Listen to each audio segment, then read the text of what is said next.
Teen Mom 2 recap, on the mend.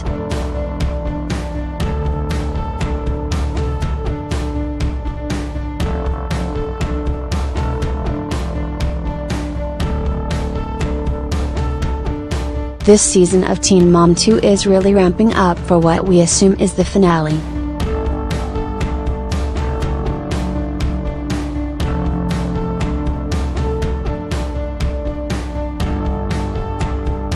It looks from the previews that next week is the infamous reunion taping and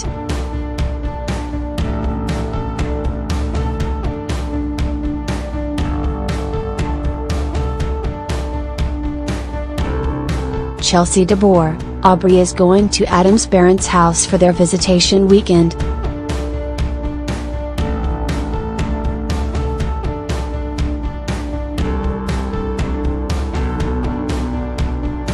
The next day, Chelsea sees a picture of Adam with Aubrey.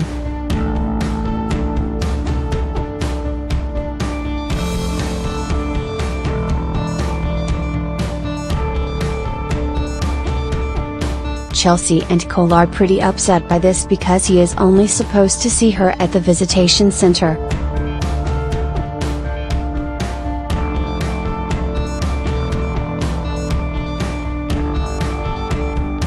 Honestly, though, it seems like there should have been clear legal direction about the grandparent visitation and whether that included Adam.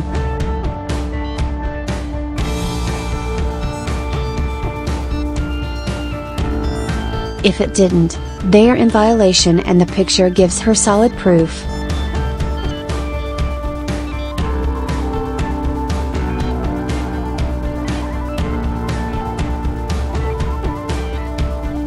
Later, Aubrey is back from the weekend and she was confused about seeing Adam.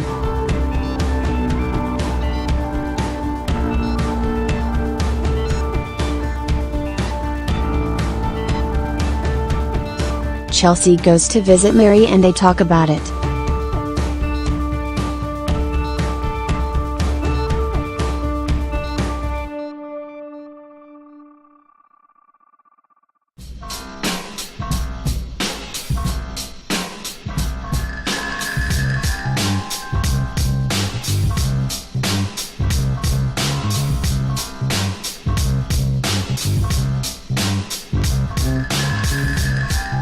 Chelsea probably told her she wasn't going to see Adam at Grandma and Grandpa's house anymore, so of course, she was confused that he suddenly showed up.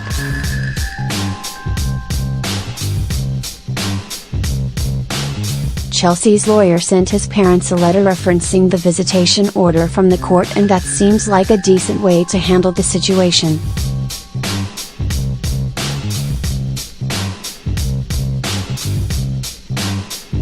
Chelsea isn't taking it silently, but she's also not running back to court.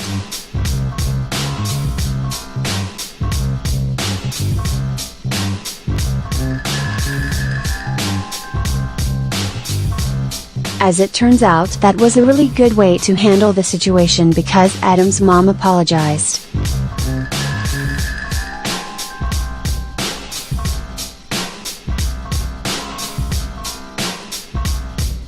But we learn about this in a pretty epic way and a trademark first, I do believe.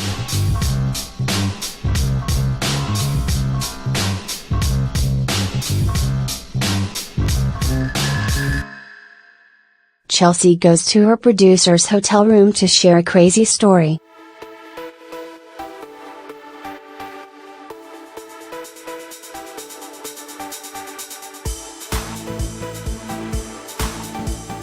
This is the first time we've ever seen a girl go to the producer's hotel room, right?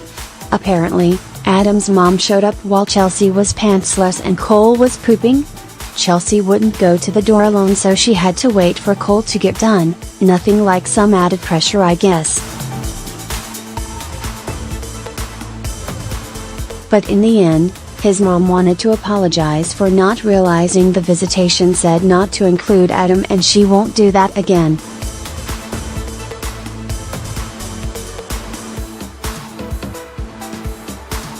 I'm not sure if I believe that she didn't know, and I'm rather appalled and embarrassed for Cole to have his bathroom habits aired this way, But hey, it seems like they worked this out without going back to court and in Aubrey's best interest, so this is a trademark win. We have to take our wins where we can get them. Leah Messer. Leah's story this week is rough.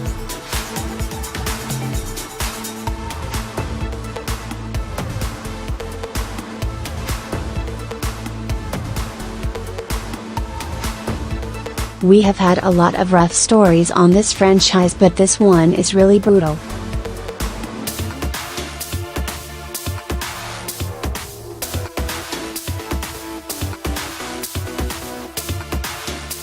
Leah is in Columbus for Ollie's doctor appointments.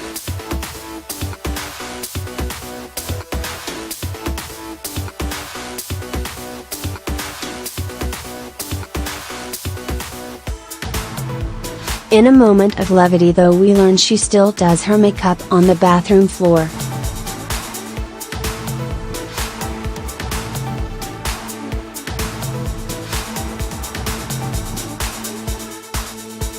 She checks in with Corey from the hospital and he says that Ollie will have an aide through the end of the school year.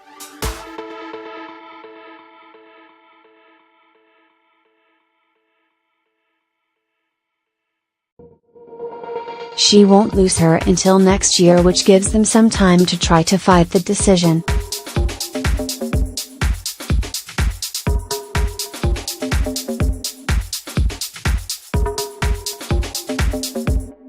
They meet with Dr. Tsao.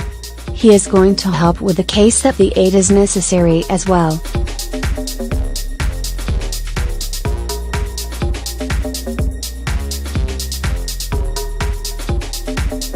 Eventually, Leah and Ollie leave the hospital and Leah breaks down with a producer.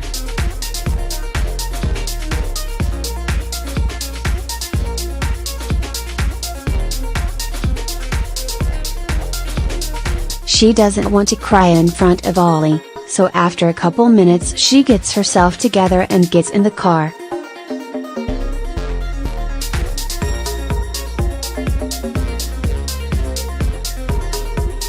Ollie is excited about her new machine that will help to exercise her lungs.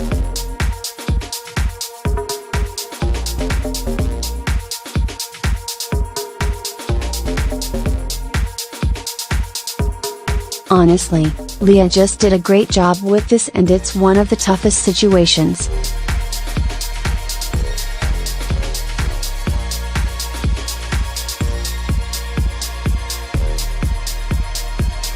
Kailyn Lowry, for having 3 kids with 3 different dads, Kailyn's story is surprisingly light.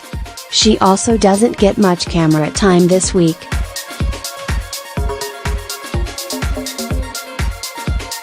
Joe takes Isaac to jiu-jitsu, likely as part of their recent agreements and her request that he do more with the activities.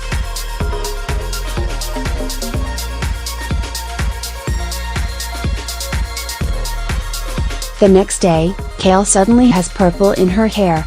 She discusses custody with Bone. Joe now has 50-50 custody of Isaac.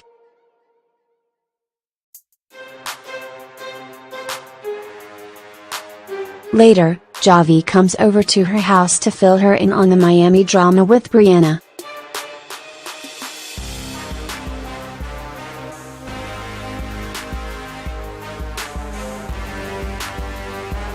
He certainly cracked the code for how to get more camera time.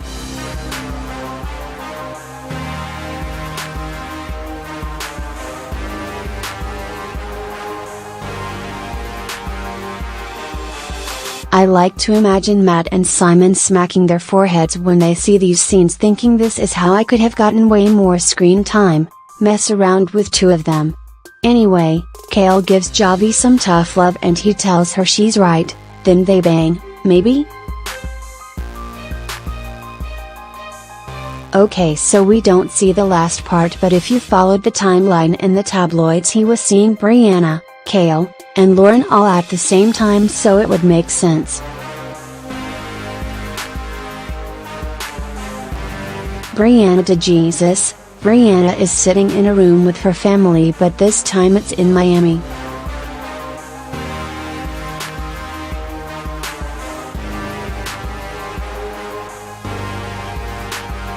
she is upset with her mom for confronting Javi and for her mom bringing Devon. Bri snaps at Roxanne, who snaps back.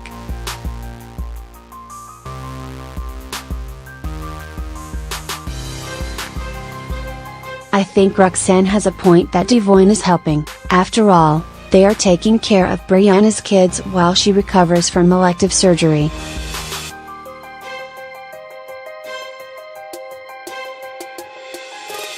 But when recovering from a medical procedure, you don't just want anyone around, so I also see Briana's point for why she wouldn't want him in Miami.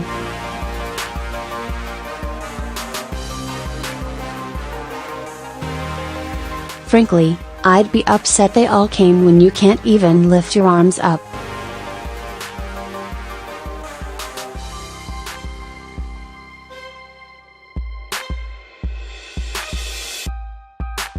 Roxanne may have called Javi out, but it certainly seems that they came down to stir up some drama and get a little more camera time themselves, and that's about it. 7, 6, 5, 4, 3, 2, 1. You'll never have the sacred stone. Later they leave. Javi never shows back up. So as originally planned, Dre comes to take over once the nurse leaves.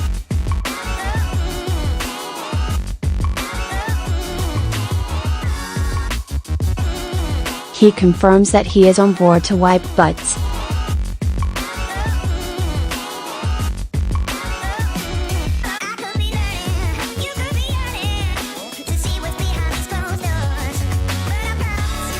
Bri classily says she hasn't pooped yet, so it's coming. Eventually, they go out to eat to get out of the rental for a bit.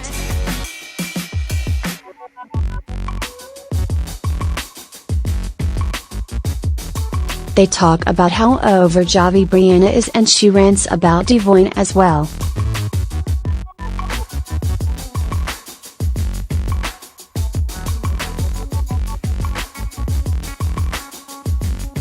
After some recovery time, Dre is taking Briana and Shirley home. Back home, Brittany employs Devon to get Nova to do her homework.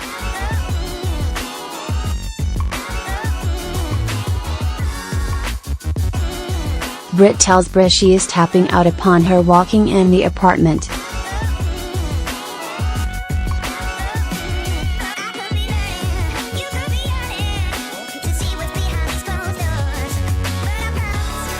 She also says her butt doesn't look different.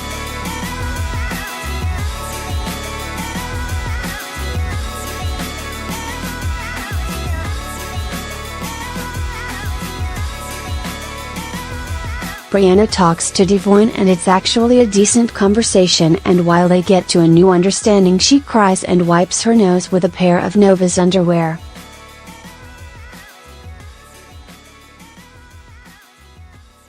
Jenelle. We start where we left off, with Jace talking to Barb on the phone, unsupervised with a gun, while Jenelle is out of the car talking to the cop.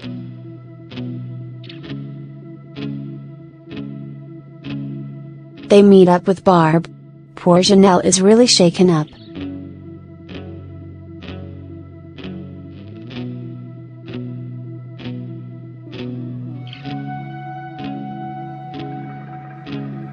Let me wipe my tears and put away my tiny violin for the plight she's had to deal with.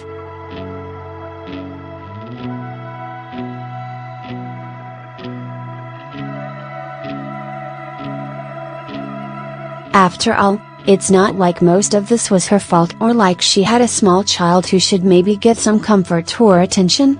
Barb deems the damage on Jenelle's vehicle not that bad. You can tell by Jenelle's face this was not the correct response. Barb asks Jenelle if she pulled a gun on the guy, and Jenelle denies it. She flat out denies it.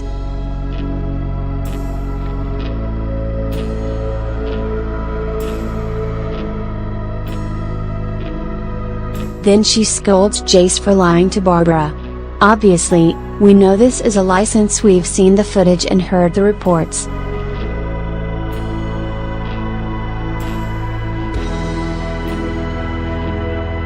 The ease with which she tells it is the disgusting part, especially knowing cameras follow her around.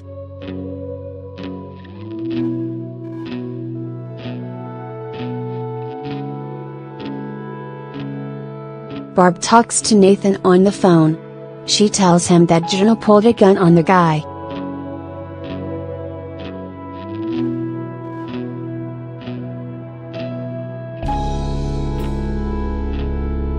It's quite telling that she believes Jace without question over Jenelle.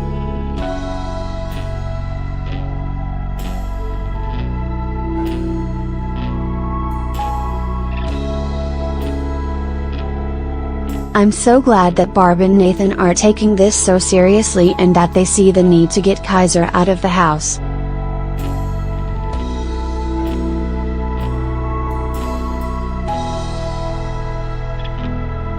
Unfortunately, we know Kaiser is still there, so hopefully, this footage can be used against her to get all the kids out.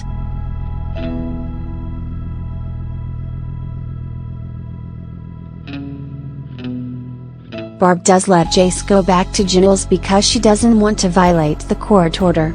David was around though, so they couldn't film.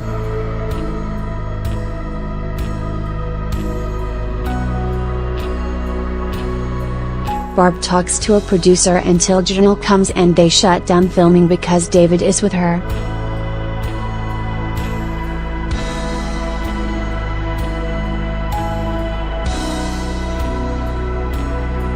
Later Jenelle shoots a special. Clearly, this was the reunion.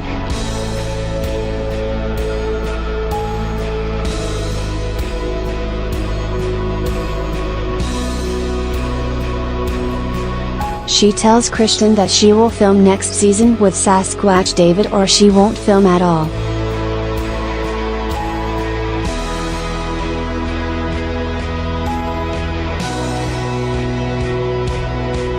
Well, I'll tell you something, Jenelle, I'm over your entitled attitude and I'm not watching another season with you on.